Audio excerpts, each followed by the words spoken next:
Cool. All right. Very good. Okay. All right. Yes, the class can see you, Okay. and is directed to me. And we have five of us. So Dr. Ebrima Sall is the Executive Director of Trust Africa, a Pan-African foundation and think tank that promotes democratic governance, equitable development, and African philanthropy, and champions African agency in addressing the pressing challenges facing Africa. He's also, in the past, held senior positions in other institutions, including as Executive Secretary of the Council for Development of Social Science Research in Africa, CODESRIA, from April 2009 to June 2017. He was also Senior Research Fellow at Nordic Africa Institute in Uppsala in Sweden from 2001 to 2004. He was adjunct professor in the Political Science Department of Gaston University, Saint-Louis, Senegal, and director of the Center for Promotion of Village Savings and Credit Associations of the Gambian Ministry of Agriculture. I'm laying emphasis on that village savings because we've done something about the African banking, and that's why I'm laying a little bit of emphasis. So those of you who can remember that will maybe have a few questions to ask him. Dr. Sall was a member of the expert group that supported the work of International Commission for the Futures of Education, set up by UNESCO, whose report, Reimagining Our Futures Together, a social contract for education, was published in November 2022. And he is a current member of the Scientific Advisory Committee of UNESCO's Management of Social Transformations, which has an acronym of MAST. He holds a PhD in sociology from the University of Paris in Sorbonne, and is a co-author/editor of several publications on higher education, academic freedom, the social sciences, social movements, citizenship, governance, post-conflict transitions, and development in Africa. Well, that is a very short bio of Dr. Sall, and he's coming to us from Senegal, from Dakar, I guess, from Dakar. Yes, speaking from Senegal, yes, from Dakar. Yes. And he's 4 hours ahead of us. So it's round about 5 o'clock now in Senegal. And what he's going to be talking to us about will be that aspect that is of interest, CODESRIA, about research in Africa, his own research, and if there's time, he's going to tell us a little bit about Trust Africa. And so without much ado, please, you have the floor. Thank you very, very, very much, Dr. Odutola. And it's a real pleasure, colleagues, being with you today, and a great honor. I wish I was there physically to do what we do best, shake hands and pat each other on the back. But it's I hope there'll be a day when I'll be able to do that, or either in Florida, or if any one of you has a chance to come to Senegal or to Gambia, my country of origin, you will be most welcome. Just let me know. Yourself and your families. It would be great to have you around at some point. I want to do just three things, really. Describe these institutions, particularly CODESRIA. I think it's important to know how it came about, why it is important. It's the premier and leading social science and humanities research council of Africa. That has it celebrated its 50th anniversary the conference was held in December, but last year was the 50th anniversary year. And it's important just to understand what the idea was, how it has been trying to promote the humanities and social sciences and speak into an African agenda, basically. So I'll describe it a little bit in a few slides. I hope it's in order, Professor, to share my screen with a few PowerPoint slides, just to highlights of CODESRIA, some of the aspects.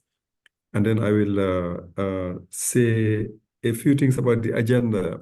Why was it important for CODESRIA to engage in promoting a Pan-African scientific research agenda? Why was it important to do that? And then I'll speak also to the work that Trust Africa does, and the second part, which is to strengthen African agency and to strengthen African philanthropy. And I'll say a little bit more about that as well. And then in the third part, I will try to speak a little bit to the importance of these institutions, not so much only about the past and what they have been able to do, but in terms of where we are today and what we see happening in Africa and where Africans seem to want to be heading to, right? A bit to the future, looking at just the demographic trends and the big issues on the agenda today. So 3 things, but maybe just one more word about myself. My country of origin is Gambia. Okay, and I'm relating this to my own research interests, so then that's why I'm going back to the presentation. Gambia is one of the smallest countries of the African continent. It's an enclave surrounded by Senegal. You have Senegal to the north, to the east, and to the south, right? And it has a population of just over 2.5 million people. And I grew up in Gambia, went to school in Gambia, and came to work when I finished my studies in Senegal. And most of my career after working in Gambia on microcredit and savings associations in Gambia for 2 years, I came to work for CODESRIA. So a lot of my career, actually, I spent in CODESRIA. Beyond the time before I became executive secretary, I actually started as a program officer for academic freedom. If you know what the context is, and what was and still is, over the last few years, I'm sure you have heard about the return of the military in West Africa, Mali and Niger and Chad and Burkina Faso and Gabon are all under military rule, right? And Sudan. And this happened over the last 2-3 years. Now, it's in the 60s and 70s, you had a lot more military regimes, so that fact, had an impact on the kind of research that one could do on the continent, the kind of books one could write, even novels one could write. Talking about the humanities, there were things, if you wrote about them, you would be in trouble because the freedom to write or to do research was very limited. And so CODESRIA started working on the environment for research and set up a program on academic freedom. And that's how I came to work for CODESRIA, to start a program on academic freedom, to enable the scholars to be able to work. And many of the scholars then including those who start CODESRIA, I will go back to the history in a little while. Many of them were refugees, who couldn't work in their own countries because they had radical ideas, or they had ideas that were critical, of the governments that were in place. So if I want to quote you a few names, you had Samir Amin. Samir Amin was an Egyptian scholar, who spent most of his time in Senegal, like about 50 years of his life he spent in Senegal, but he also lived in Mali, he lived in Paris, taught in many places, many parts of the world. And he is the person around who CODESRIA was established in 1973. He convened the meeting, the founding General Assembly, because he was then working for a United Nations Institute that is here in Dakar. And he took advantage of that to invite independent intellectuals, African intellectuals, to meet with him and form CODESRIA. Yeah. So the environment was very difficult because you had a lot of military governments in place. You had single-party regimes. You had many life presidents. Kamuzu Banda of Malawi was a life president. Many other places, you had presidents who declared themselves presidents for life. Fortunately, that era is now behind us, except in a few countries where you still have people who have been in power for 20 years in some cases, and a few cases even more than 20 years. So the environment was difficult, and CODESRIA trying to establish the intellectuals who were running it, Samir Amin, Achima Feje from South Africa, and a couple of others. Even here in Senegal, one of the great intellectuals who are involved right from the beginning is Cheikh Anta Diop. I'm sure you've heard about his name. Now, Cheikh Anta Diop was on the first executive committee of CODESRIA, but he had problems not because he was living under a military regime, but because his ideas were not welcomed by the president of Senegal at the time, who had more conservative views about many things. A great intellectual, by the way, Leopold Senghor, who was a poet with another great poet from the Caribbeans, Aimé Césaire. You probably have heard about him too. I know Professor Odutula have got you to read about many of these people already. So Aimé Césaire and Senghor started the movement for negritude, supporting Black people to be proud of their identities and their cultures and so on. And Cheikh Anta Diop had a much stronger view about that, because in his research he established that actually Blacks had great civilizations like Egypt, ancient Egypt, demonstrated that it was Black, and if you go to Egypt, until today you see the pyramids standing there, resisting with the wind and the storms and everything, and they were built with methods which are very scientific. And Egypt was very advanced, and people from Greece, ancient Greece, used to go to Egypt, to learn from the Egyptians a number of things, right? So Cheikh Anta Diop was Senegalese, lived in Senegal, but his ideas were a bit too radical for the government of the time. So he too was on the margins a little bit. So all of them came together and they thought they needed to form this council called the Council for the Development of, at the beginning they were calling it Economic and Social Research in Africa. Then later on in 1992, the founding conference was in 1973. In 1992, they changed it to make it a Council for the Development of Social Science Research, because they wanted to give more space to the humanities in the work of CODESRIA, philosophy, history, and so on. Beyond economic and social research and political science, they wanted to give more space to the humanities and to bring in more young scholars as well. Back to my own history, I came in as a program officer for academic freedom, and then later on, I finished my 2 terms. It's when I went to work in Sweden as a senior fellow running a program on post-conflict transition, working on Sierra Leone, Rwanda, and so on. Then after 3 years, they needed a head of research at CODESRIA and invited me to apply, and then I came back to CODESRIA as head of research. And then began taking a strong interest in higher education and the social sciences, which is one of the areas in which I also worked extensively. And then after 5 years, became the executive secretary, and now was running the council. But CODESRIA, if I want to come back to the institution itself, it was established as a platform. First of all, as a Pan-African platform that would engage in producing knowledge, in encouraging the production of knowledge from within the continent. You have a lot of African studies centers in many parts of the world.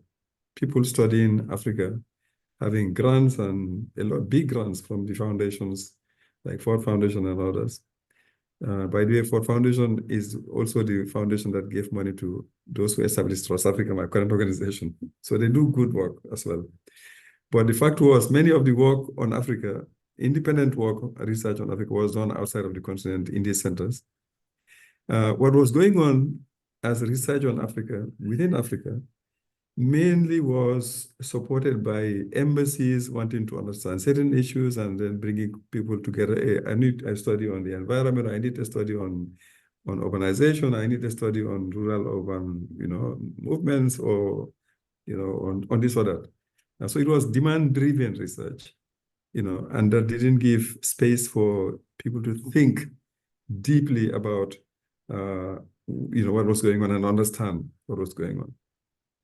And so when they came together in 1973, they felt that it was important to do the kind of work that would enable us to understand what was going on and not depend on interpretations of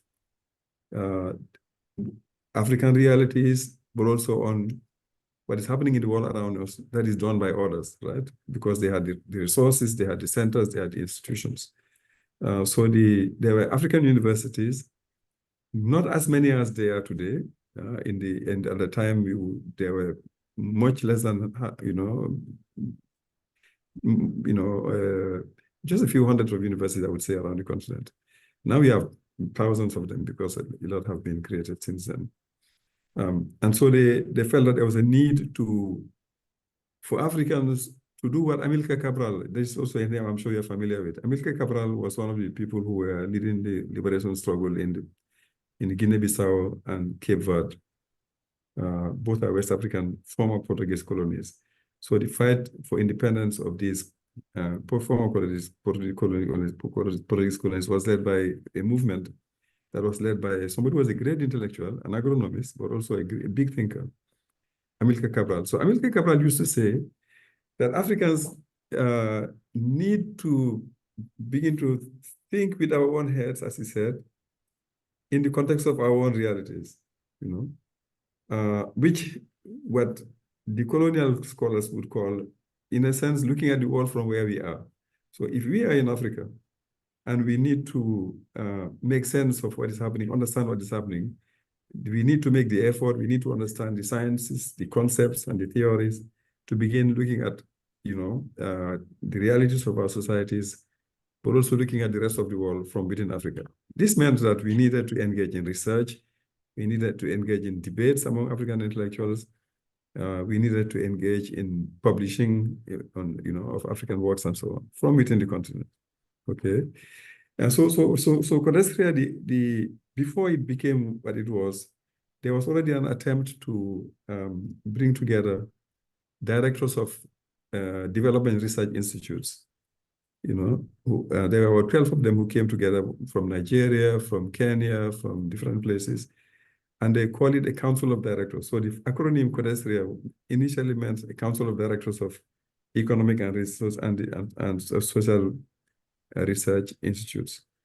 When they met in 1970, and the idea was to have a shared documentation, to create a documentation center that they would all share and use that for their research and so on.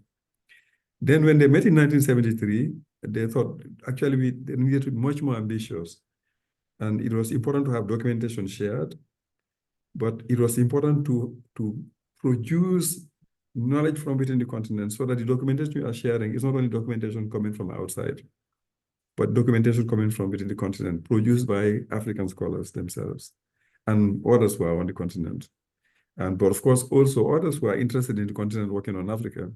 But you needed a lot of it available on the continent and as much of it as possible produced by Africans in Africa and in the diaspora. I'm pretty sure that you've had Professor Odutola telling you that the diaspora is called the 6th region of Africa. So when you talk about Africa and Africans, we talk about those on the continent and those who have been from Africa and now are in the Caribbean, in North America, in Europe, in the Middle East, in the Far East. You find Africans all over now.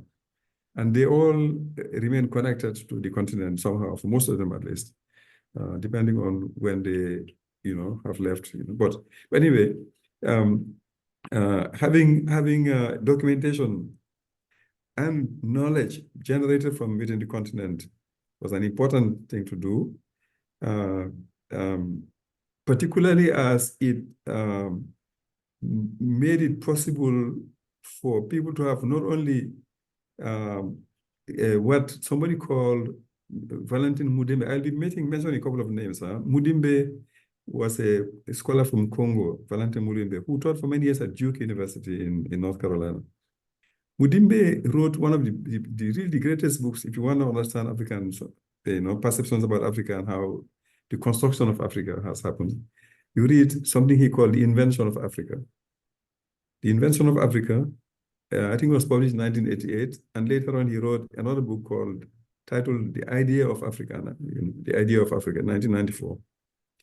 Now, the significance of that book, if you want to take a full measure of it, is comparable to Edward Said's Orientalism. Edward Said was a Palestinian intellectual who was teaching at Columbia University, wrote Orientalism. And then in Latin America, you had Enrique Dussel, who wrote The Invention of the Americas. These are all works on how, from the West, constructions of the rest of the world were done. So that the idea that people had of Africa was really pretty much shaped by the work that intellectuals in Europe and North America did on these regions, and then stories they wrote. If you are in the humanities, for most of you, I presume, or you have an interest in it, but anthropology and ethnology, for a long time, as practiced in Africa and in the Third World, or what used to be called the Third World, was influenced heavily by ethnographers who were very closely connected to the colonial administrations. So the perceptions the interest they had was to understand our societies so that they can know how to govern us better, if I may put it that way. So that's what Moody may call the colonial library. Documentation that was available was based on colonial archives, on written texts that were written by colonial administrators, or productions of anthropologists or ethnologists who were close to the colonial administrations, and it was therefore biased, And even beyond those kinds of texts, you also have even the social sciences and humanities, for a long time that we had on the continent, they were influenced heavily by their origins, by their European and Western origins, and so to engage in deconstructing the sciences and getting them to much more, to speak in much more effective ways of our realities, you needed to have Africans engage in that production itself. So the ambition of CODESRIA, therefore, was to build this library, which will be an African library, in other words, in the metaphoric sense, contribute to producing knowledge from within the continent, not only for the understanding of what is going on and to accompany development of the continent and transformation, but also as a contribution to the universal storehouse of knowledge, to the universal knowledge. I mentioned the first president of Senegal, Senghor. Senghor used to say that universalism becomes meaningful only when it is what he calls in French, a rendezvous de donner, du donner et de recevoir, a rendezvous, a meeting, an appointment of, meeting point at which you give and you receive, right? You give and you receive, culturally, linguistically, socially, from knowledge point of view and everything. If it is a rendezvous where some are only receiving and others are only giving, then it's an unequal one, an imbalanced one. And so for that to happen in terms of knowledge production, Africans had to be part of the production. And that is the ambition that CODESRIA gave itself. And to quote Samir Amin, they imagined it as a platform that would enable them to engage in audacious and independent reflections about contemporary problems of the world. So they were interested in Africa, and they were also interested in what is happening in the world as Africans and how to contribute. Am I still? Yes, you are. Okay, Yes. all right. Okay, all right. So this is this was the ambition at the beginning. They came together to form it, and then they began establishing it. I just want to show you, if I can share my screen for 1 minute. I'll show you. Yeah, I already gave you the co-hosting right. Yeah, I see. I don't know. Let me see how to do this sharing. If you just press share, the green one, it will show you your desktop, and then you can point out the very thing you want if it's on your desktop. I do. What do I press the share? If you press the share, yes, it would show you everything on your desktop, and then you will go to the particular one you want, and then you go and say share. Partager, yeah, okay. Yeah, you have to share it. Yeah. Okay. Partager.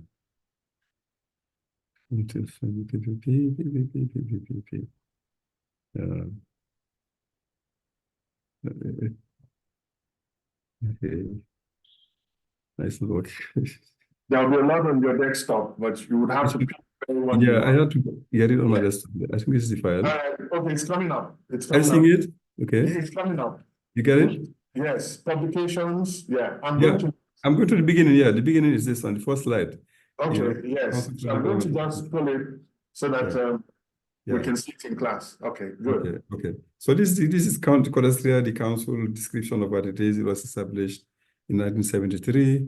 The logo is the next slide. It is sort of invokes the UN logo as well. If you see the two things around, it's like, reproducing that universal concept, but at the continental level. What CODESRIA does basically is there for research, research, as I said, it was demand-driven at the beginning, but the priority was given to basic research, understanding deeply what the issues are, ethnicity, governance, conflict, culture, and so on, but also problem solving or applied research. And then the themes, one of the things that CODESRIA does is, because it has become very, very important, it's sort of every 3 years when they hold a general assembly, there's a moment when people discuss priorities for research on the continent. And from there, people pick it up, and some teach courses on that, some do research on the issues. And then there are a lot of programs in different areas. And the way it operates, for a long time, it used to be through groups, working groups, multidisciplinary working groups at the national level or across the continent, multinational working groups, or do comparative research networks, set up networks and so on. CODESRIA also has organized a lot of dialogue forums for policymakers and speakers. Now, the reason why this thing is important is that knowledge production was one way in which African intellectuals thought they could contribute to the transformation and development of the continent. Okay. And they wanted to do it, and this is what is really most significant. It was a time at which everybody was called to join the effort to develop, because these were, if you remember, a colonialism for many decades, if not centuries in some instances, from the late 50s to 60s, independence, and African independence, becoming very important all over the continent, except in the Portuguese colonies, we got independence later, all right? And then, of course, independent, people wanted to build nations, people wanted to develop their economies. So it's like an effort everybody was invited to. But the agenda was set by the politicians, okay? They thought they knew what was good and what even the intellectuals should be thinking about, okay? There's even a famous quote of somebody as great as Kwame Nkrumah of Ghana, who was saying, well, you know what, it's now time for development. So this whole point about the universities being independent and autonomous or academic freedom is not something they are willing to entertain, and yet it was very well-meaning. So CODESRIA, when they came together, they thought, look, okay, we understand the call for us to participate in developing and thinking about Africa, understanding the world, changing it, but we want to do it from where we are strongest, and that is by being thinkers, critical, independent thinkers, so that we can engage them also. These people inviting us to join the development effort, we need to be able to talk with them, challenge them when it is necessary. That is important, for democracy, for, So this is why many of the people who came to form CODESRIA were teaching in state-owned universities at the time, but they gave to CODESRIA a status of an independent NGO. So it remained independent so that they would create a distance to the state to be able to work. Okay? And the second thing they tried to do also was to make sure that research capacity was enhanced. Young scholars were brought together in methodology workshops in summer institutes on different issues, governance, gender, humanities. There's a very important humanities institute that used to hold in part even in Ghana, and then in Ouagadougou at the time of the FESPAC, or the Festival of Television, Art, and Cinema, that is held in Ouagadougou. We used to have sessions there. There's a college of mentors where people in Africa, outside of Africa, would come together to support younger scholars develop their skills. And the third thing CODESRIA did a lot was to also publish. A lot of journals. The main one is Africa Development. Unfortunately, the image is not so clear, but Africa Development has been published continuously since 1976, English and French. It's bilingual. And then there's the Journal of Higher Education that is also bilingual. There's the African Sociological Review, which is also bilingual. Africa Review of Books is bilingual. Identity, Culture, and Politics. We started it in collaboration with an Asian institution.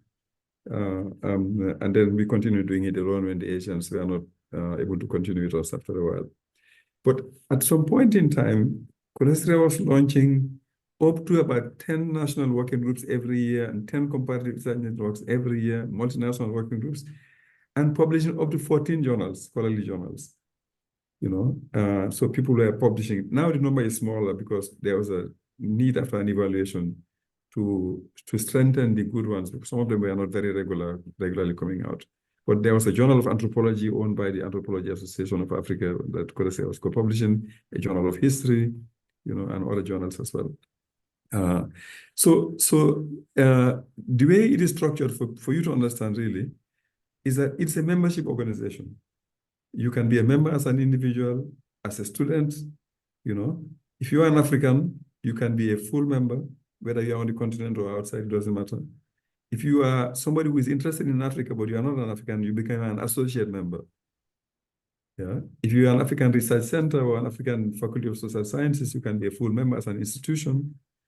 If you are outside or, but you are interested in Africa and are working with Africans, you become an associate member. The only difference is full members have voting rights. The others, enjoy the benefits, but they cannot vote. Okay. And then there's a scientific committee, a general assembly, as I said, in the secretariat. Now, one of the key challenges that CODESRIA is facing, and that takes me to the next point, is to say a few words about Trust Africa, is the funding. Funding, unfortunately, has been provided mainly by foundations, private foundations. It has been provided by bilateral funders like the Swedes, who have been very good, the Scandinavians, Sweden, Denmark, and Norway, but mainly Sweden for more than 45 years, providing general support, for scholarship to grow on the continent. Then the Canadians, IDRC, there's been funding from, as I said, Ford Foundation has been supporting, the Carnegie Corporation of New York supporting, and many foundations. It was more difficult to get funding from the African continent to support research, in part because the research was not always very kind with what they were doing. It was critical research very often, except the government of Senegal that has been investing heavily, and supporting Senegal, giving them tax waivers on what is being done and being purchased. The support from Africa came really through the universities that were participating, and they were supported by their governments for most of them, so that was important.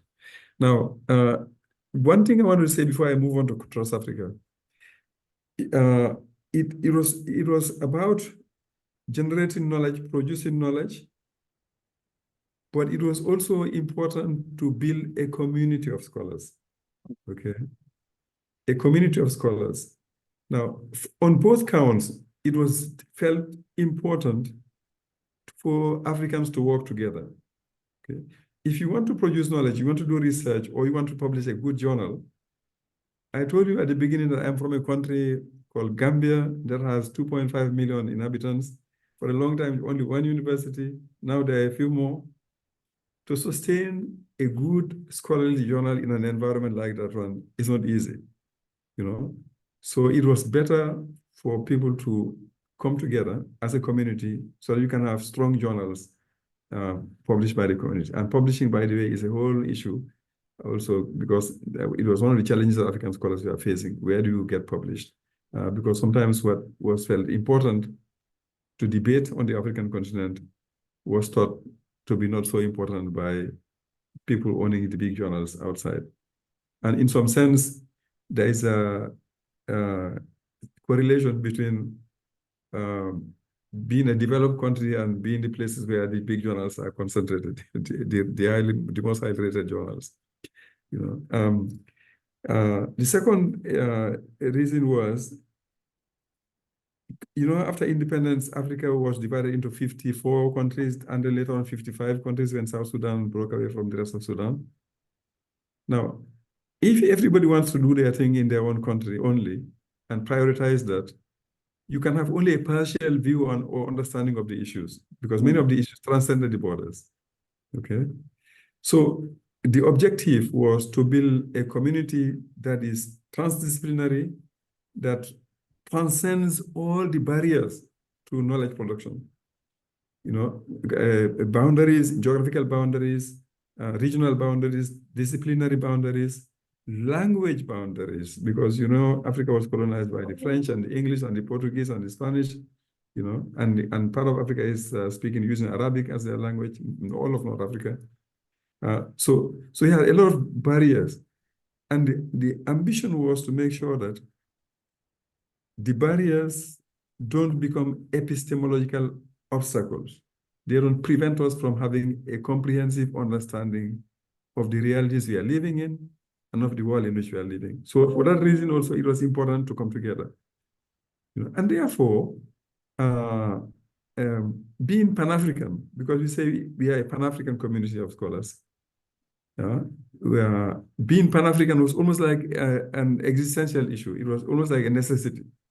It was almost like an obligation. Otherwise, it would be more difficult to sustain the journals, more difficult to sustain the research, more difficult to get even a good understanding of what is happening on the continent from a research point of view. So people felt that they needed to come together, and form a community and do research together across disciplinaries, across disciplines, across geographical areas, and contribute to informing policy and civil society debates. Now, the next thing I want to talk about in a few minutes is Trust Africa, my current organization. So I spend a lot of my time working for CODESRIA. Then I went to Trust Africa, and which is a Pan-African foundation and a think tank that is based in Senegal, that was supported at the beginning of its beginnings by the Trust Ford Foundation, and the other founders came. As both head of research and as executive secretary of CODESRIA, one of the things you really spend a lot of time worrying about is, where do you get money to support African research? So we spend a long time struggling to get funding, writing proposals and reports and engaging donors, and they're all outside most, So Trust Africa, we began working with, and Trust Africa was established to be an institution that is grounded on the continent, and the Ford Foundation understood it, and other founders understood it, and they wanted to support the idea. But it was established by Africans, many of whom were working for the foundations. I can quote somebody from Ghana called Akwesi Edu, who was the founding director. There's an Ethiopian called Jerry Salole, who later on worked in Europe as the head of the European Foundation Center for many years. Natalia Kanem, who is the current executive director of the UNFPA. Tade Akin Aina from Nigeria, who is now the head of research at the Massacre Foundation in Kigali, and a number of them who then began thinking, look, there's a gap in Africa. We cannot all the time be going to look for money outside of the continent. We appreciate the goodwill, the solidarity from our friends, but we need to have also a way of getting our work, civil society, and our research supported from within. And that is the ambition that Trust Africa had, because it was felt that that was one way of strengthening African agency. If Africans don't want to be dependent and to be held by the hand all the time, we have to have the capacity to engage with issues intellectually, organizationally, institutionally, financially as well. And so Trust Africa as an institution is working in these three different areas: on governance issues, and on democracy, and governance, on development, and African philanthropy, right? But in all these areas, it strengthens capacity, it generates resources, and it supports work done by others as well. So the tree is a symbol of Trust Africa, which is both an individuality of its own. A tree is an individuality, but a tree makes sense only in a forest, right? So you need to understand the tree's morphology and what it can do and what it can provide. But a tree in the absence of a forest, would also be a problem. So you need a community. It's almost like the individual in a community, right? The individual has their own personality, their own rights and expectations and duties and so on. But without the community, the individual is nothing. maybe you've heard this word concept of Ubuntu, right? Ubuntu. In Southern Africa, they use the term Ubuntu, and Ubuntu means I am because you are, okay? In other words, it's the collective, as a person alone, I can't do much, I need people to be myself, to be, so my existence is dependent on the existence of other people. And in Senegal here, where I'm speaking to you from, the Wolof, which is one of the main languages, they have a saying that goes, the solutions to a human being's problems is in other human beings. Right? Nit moy garabam. Nit means a human being. That the medication, the healing of a human being is with other human beings. Okay? But it also is interpreted to mean that the healing of a human being's problems is in higher forms of humanity. So it's a higher level of humanity, a higher degree of humanism. That is where the future of the world is, and that's where the solutions of the world's problems are. Okay, including the problems of our relationship with nature. And I don't know, you probably have heard about this thing called the Monday Charter, the Krukang Fuga. The Monday Charter is like the Magna Carta that was adopted in Britain in the 13th century. The Monday Charter was adopted in exactly the same century, within 50 years of the Monday Charter, of the Magna Carta. And it's a charter. You can Google it, or you can find it on the internet. You look for Monday Charter or Krukang Fuga. The charter was adopted after a long period of war, an intense war in the communities that are in what is called present-day Mali. And the charter codifies relationships between people and the animals in the forest, and between people and the plants, and between men and women, and so on and so forth. And it was intended to put a definitive end to slavery, because there are practices of slavery that are existing there. So it's a very big charter, and it's there. Article 1 of that charter says, every life is a life. Every life is a life. So don't ever think that your life is more precious than the life of another person, or that the life of human beings is more precious than the life of animals, or the life of human beings and animals is more precious than the life of the plants. It is this whole thing that forms an ecosystem, that needs each other for the world to be a place where we can all live, and live in good conditions. 13th century adopted in present-day Mali, around the area called Timbuktu. There's a whole story to tell about that one, about Timbuktu and what happened then. And it brings me back 1 minute to the story about CODESRIA. You see, when we say CODESRIA started in 1973, it doesn't mean intellectual production on the continent of Africa started in 1973. Africa has old traditions of intellectual production. Okay. You've heard probably about the manuscripts of Timbuktu. There's a book titled Meanings of Timbuktu, edited by Suleiman Bashir Jan. I can send the references to you, Professor Odutola, if you want to share it with the students. Yeah. You can find that one. You can find it on the website of CODESRIA or of the Human Sciences Research Council of South Africa. Meanings of Timbuktu, because Timbuktu is a place in Mali where they have a huge collection of manuscripts, because in the 13th century, 14th century, 15th century, it was a vibrant center of learning. People came from all over. Like they used to go to ancient Greece to study. Timbuktu was a little bit of the same kind during those years. And it's at the same time, also you had this king called Mansa Musa, a Malian king who, at one point, a Muslim, he decided to go on pilgrimage. And it was a very rich part of the continent. It's completely different from the Mali that you are seeing today. Timbuktu and Mali had gold in abundance. Mansa Musa went on a pilgrimage to Mecca, and he took so much gold with him that when he got to Cairo, the gold market collapsed for 12 years. Okay? So some people are even arguing that in history, he's the person who was the richest ever, so that's this. But just to tell you that there are old traditions of intellectual work and traditions of scholarship that exist. Of course, the universities were then not of the time that you have now, but they were centers of learning, and that have been modernized now. In fact, the oldest of them is in Morocco. Until today, it is delivered in degrees. It's called the Qarawiyyin University. Okay, so Africa has old traditions. What happened with colonialism is we had, before colonialism even, with the European Enlightenment, the encounter with Europe brought new types of institutions, new types of social sciences and humanities, new types of sciences. The practice of science and knowledge production changed, became sort of modernized, if I may put it that way, when it developed in a particular way in Europe.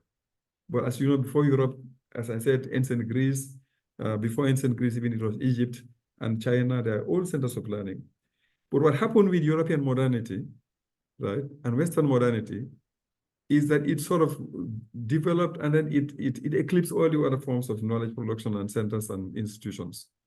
Okay, and until today, even at CODESRIA, we had that problem. There's a disconnect between certain traditional forms of knowledge, indigenous knowledge on the continent, non-Europhone knowledge. I'm quoting Kwame Appiah here, Anthony Appiah, and Usman Khan, who is a professor at Harvard now. Non-Europhone intellectuals and non-Europhone knowledges, meaning knowledges and intellectuals who didn't go through the European systems of education or universities. You know, indigenous knowledges are underrated in our systems today. Okay. What is taken for genuine knowledge is science.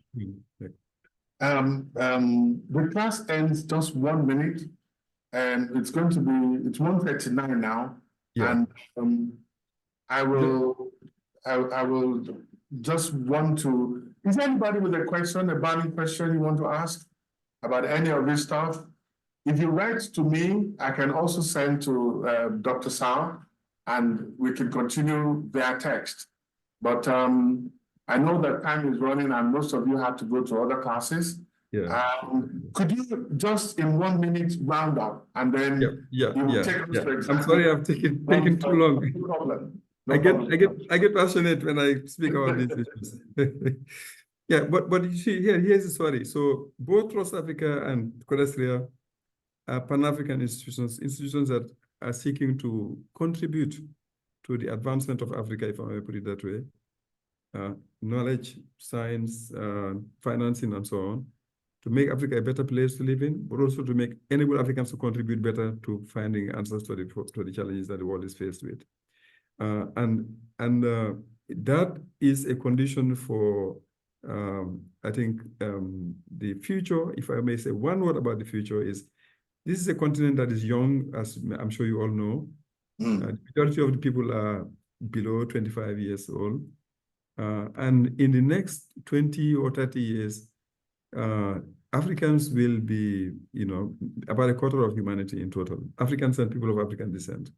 And what that means is, we really need to think hard and out of the box in very imaginative ways about how we go about trying to solve our problems and contribute to making the world a better place. I'm sorry I've taken too long. No, it's okay.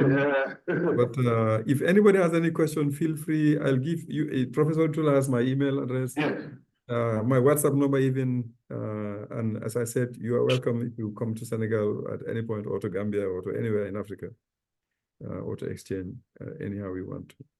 Well, thank you very much. This has been a very good one. You did mention Dr. Tade Akeno. I worked with him at Nest in Nigeria.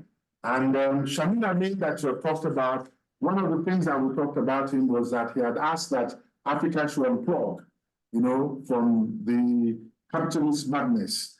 And we've talked about that for some time. Money we haven't really talked much about, but we have looked a lot more about Afrocentric perspectives, which were the things that you had also talked about. And so we will more over this. Our last class is Tuesday, and the wrap up, and it's all about research, and everybody's going to be able to come up with some topic that has interested them through the semester. It's 1:42 now. I have taken 2 minutes. Thank you very much, and I will be in touch with you, Dr. Sall. Thank you very much.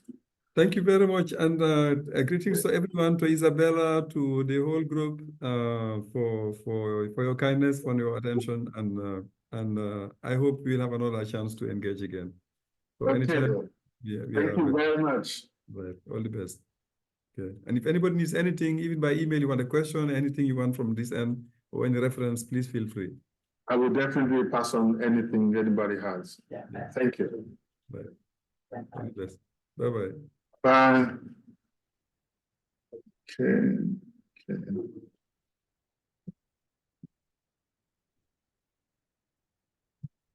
Save charge.